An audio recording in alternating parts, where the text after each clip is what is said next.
আরও একবার আমি অদিতি রায় এবং আমাদের সঙ্গে আমাদের রাজনৈতিক বিশ্লেষক, সাংবাদিক, নিউজ কোম্পানির এডিটর অর্ক ভাদুরী আপনাদের সামনে হাজির হয়ে গেলাম।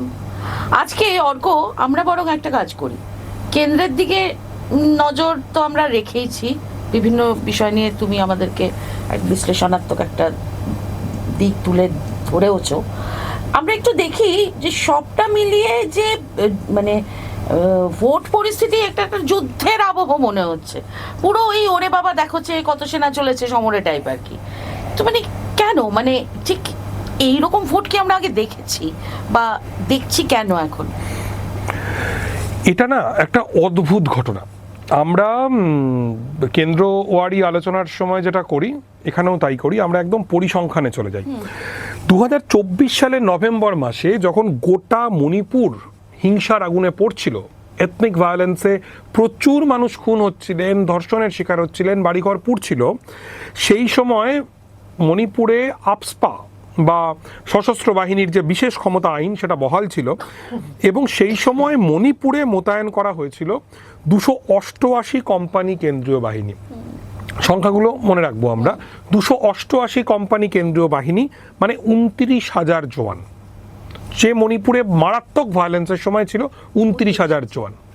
আবার প্রবল মাওবাদী আন্দোলনের সময় 2021 সালে যখন ছত্তিশগড়ের নির্বাচন হচ্ছিল, বিধানসভা নির্বাচন, সেই ছত্তিশগড়ের নির্বাচনে মোতায়েন করা হয়েছিল 600 কোম্পানি কেন্দ্রীয় বাহিনী।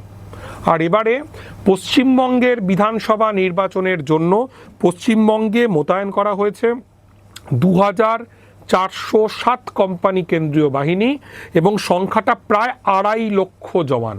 হিউজ একটা গ্যাপ। আমেরিকা এর অর্ধেক সৈন্য নিয়ে আফগানিস্তান দখল করতে গিয়েছিল। 2.5 লক্ষ জওয়ান, 2,407 কোম্পানি কেন্দ্রীয় বাহিনী দিয়ে পশ্চিমবঙ্গে ভোট হয়েছে। হ্যাঁ, আমরা জানি যে বাংলার নির্বাচনে হিংসা হয়, বাংলার নির্বাচনে বুথদখল হয়, রক্ত ঝরে, তৃণমূল কংগ্রেসের বিরুদ্ধে ভুরি ভুরি অভিযোগ, তার আগেও নানা রকম অভিযোগ উঠেছে, আমরা এগুলো জানি। কিন্তু একই রকম অভিযোগ তো আমরা ত্রিপুরাতেও দেখেছি।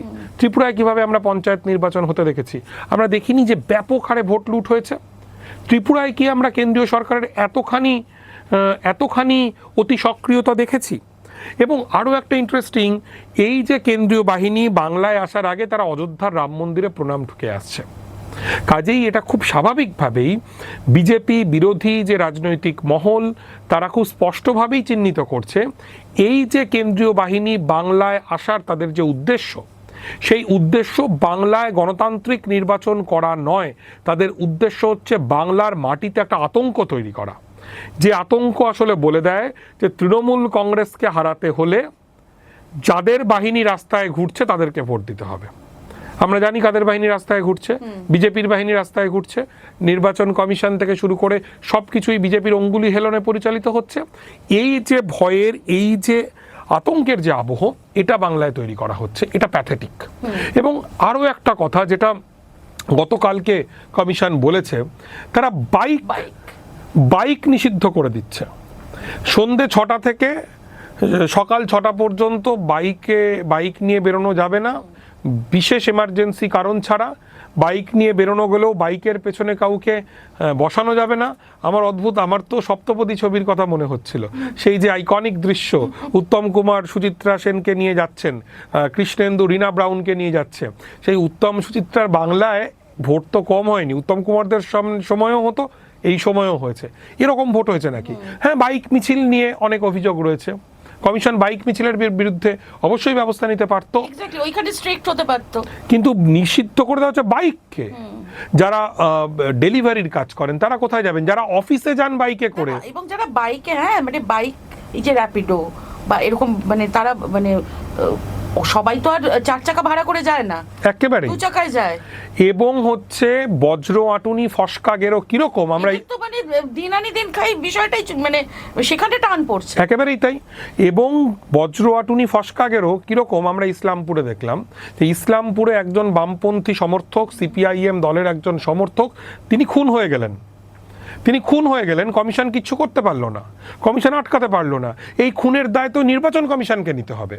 যে নির্বাচন কমিশন বাংলার কাশ্মীরিকরণ ঘটিয়েছে, বাংলাকে প্রায় কাশ্মীরের মতো এই মোড়ে মোড়ে নাকা চেকিং হচ্ছে, মোড়ে মোড়ে কেন্দ্রীয় বাহিনীর জওয়ানরা রুট মার্চ করছে, এবং 2.5 লক্ষ কেন্দ্রীয় বাহিনীর জওয়ান বাংলায় চলে এসছে। দেখে মনে হচ্ছে যুদ্ধ পরিস্থিতি। ইসলামপুরের ওই নিরপরাধ বামপন্থী কর্মীর প্রাণ, সেই সাঁজোয়া বাহিনী, সেই সাঁজোয়া গাড়ি, সেই নির্বাচন কমিশনের প্রায় যুদ্ধ আবহ তোলার যে চেষ্টা, ওই বামপন্থী কর্মীর প্রাণ বাঁচাতে পারল না। নির্বাচন কমিশন বুলেট প্রুফ সাঁজোয়া গাড়ি নিয়ে এসছে। কলকাতা, হাসিও পায় দেখে, কলকাতার রাস্তায় রাস্তায় সেগুলো ঘুরে বেড়াবে। দীঘা এবং মন্দারমণিতে বলে দেওয়া হচ্ছে বাইরের জেলা থেকে পর্যটকরা আসতে পারবেন না। এগুলো কি হচ্ছে? নির্বাচন হচ্ছে গণতন্ত্রের উৎসব, সেই উৎসবের গায়ে কলঙ্কের দাগ থাকে। আগেও ছিল, তৃণমূল আমলে তো ভীষণভাবেই ছিল, থাকে। আমরা 72-এর নির্বাচনও দেখেছি। কিন্তু এইবারের যে নির্বাচন, যেটা নজিরবিহীন একটা নির্বাচন, কারণ নির্বাচন কমিশন নির্বাচনের যে উৎসাহ সেটাকেই খুন করতে চাইছে। ইলেকটোরাল লিস্টে জেনোসাইড ঘটানো হয়েছে। নির্বাচক মণ্ডলীর তালিকা থেকে লক্ষ লক্ষ নাম বাদ দিয়ে দেওয়া হয়েছে, জাস্ট বাদ দিয়ে দেওয়া হয়েছে, এবং মুসলমান অধ্যুষিত কেন্দ্রগুলোতে নাম বেশি বাদ গেছে, মেয়েদের নাম ব্যাপক পরিমাণে বাদ গেছে। অমিত শাহ, আমাদের স্বরাষ্ট্রমন্ত্রী, তিনি এসে বলছেন যে যাদের নাম বাদ গেছে পরে তাদের নাম তোলার ব্যবস্থা করা হবে। তার মানে তিনি স্বীকার করে নিচ্ছেন বৈধ ভোটারদের নাম বাদ দেওয়া হয়েছে। ফর্ম 6-এর মাধ্যমে নাম ঢোকানো হয়েছে, অভিযোগ উঠছে ভিন রাজ্যের লোকেদের নাম ঢোকানো হচ্ছে। এসব তো চলছিলই, তাতেও বিজেপি নিশ্চিত হতে পারছে না যে এই রাজ্যটা তারা দখল করতে পারবে।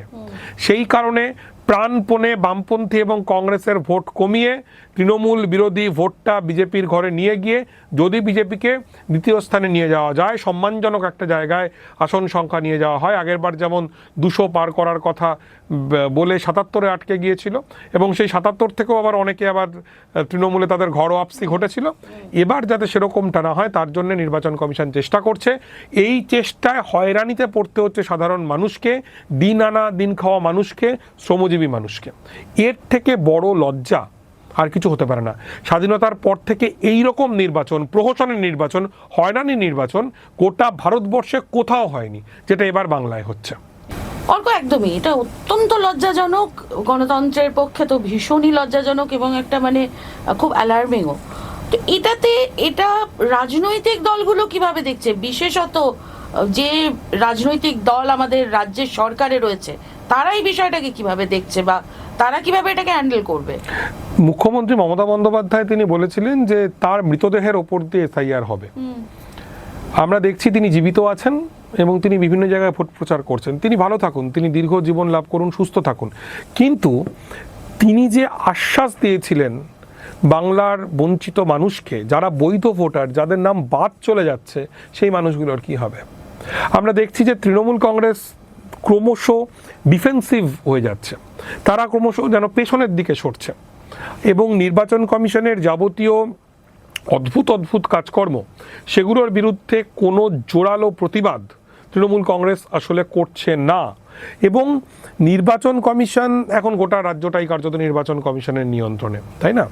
এবং সেই নির্বাচন কমিশন যারা গোটা রাজ্যটাকে একটা দুর্গে পরিণত করেছে, এবং তাদের চোখের সামনে একজন ভোটার তিনি মারা গেলেন, নির্বাচন কমিশন কিচ্ছু করলেন না। বামপন্থীদেরও বোধহয় খানিকটা ভাবার জায়গা রয়েছে যে ইসলামপুরে যে নিরীহ নিরাপরাধ মানুষটিকে চলে যেতে হলো, তৃণমূল কর্মীরা অভিযুক্ত, তৃণমূল কংগ্রেসের বোমায় তার প্রাণ গেল, আর এই যে 2.5 লক্ষ জওয়ান পশ্চিমবঙ্গে ঘুরে বেড়াচ্ছে, তাদের যুক্তি কি? যে তারা তৃণমূলের সন্ত্রাস থেকে পশ্চিমবঙ্গের গণতন্ত্রকে রক্ষা করবে। বামপন্থীরা, বামপন্থী নেতৃত্ব, তাদেরও বোধহয় ইসলামপুরের ঘটনা নিয়ে আরেকটু সরব হওয়াটা প্রয়োজন ছিল, সরব হওয়াটা উচিত। কারণ ওই লাশ আমাদের আরেকটু প্রতিবাদ ডিজার্ভ করে। আমাদের গোটা রাজ্যে যখন গণতান্ত্রিক ব্যবস্থাকে কোথাও কি খুব লেট ব্যাক মনে হচ্ছে তোমার? গোটা রাজ্যে গণতান্ত্রিক ব্যবস্থাটাকে কেন্দ্রীয় বাহিনীর বুটের তলায় পিষে দেওয়া হচ্ছে, কিন্তু বাংলার রাজনৈতিক দলগুলো তারা বোধহয় সেভাবে রিয়াক্ট করতে পারছেন না। তারা হয়তো ভয় পাচ্ছেন যে তারা যদি খুব একটা রিয়াক্ট করেন তাহলে কোনো একটা অজুহাত দেখিয়ে হয়তো ভোটটাই বন্ধ করে দেওয়া হবে বা অন্য এরকম 356 গোছে নানা কিছু হতে পারে। কিন্তু আসলে বাংলার গণতন্ত্র যতখানি মার এবারে খেলো, এই ক্ষত সারতে কিন্তু সময় লাগবে। তারপরে ভয় দেখাতে সক্ষম হয়েছে। অবশ্যই একেবারে ভয় দেখিয়েই এই নির্বাচন হচ্ছে, দুজনকেই ভয় দেখানো হচ্ছে। তৃণমূল কংগ্রেসকে যেমন ভয় দেখানো হচ্ছে, তেমনি তৃণমূল বিরোধী বাম কংগ্রেসকেও ভয় দেখানো হচ্ছে। মানে বিজেপির নির্বাচন কমিশন দুটো তরফকেই ভয় দেখাচ্ছে। এইটা খুব অ্যালার্মিং, এইটা খুব যন্ত্রণার। এবার এই হাল্লা রাজার প্রতি মানুষ কতটা ঝুঁকবে, নাকি বলবে যে দড়ি ধরে মারো টান, রাজা হোক খান খান, সেটাও সময়ই বলবে। আমাদের নজর থাকবে।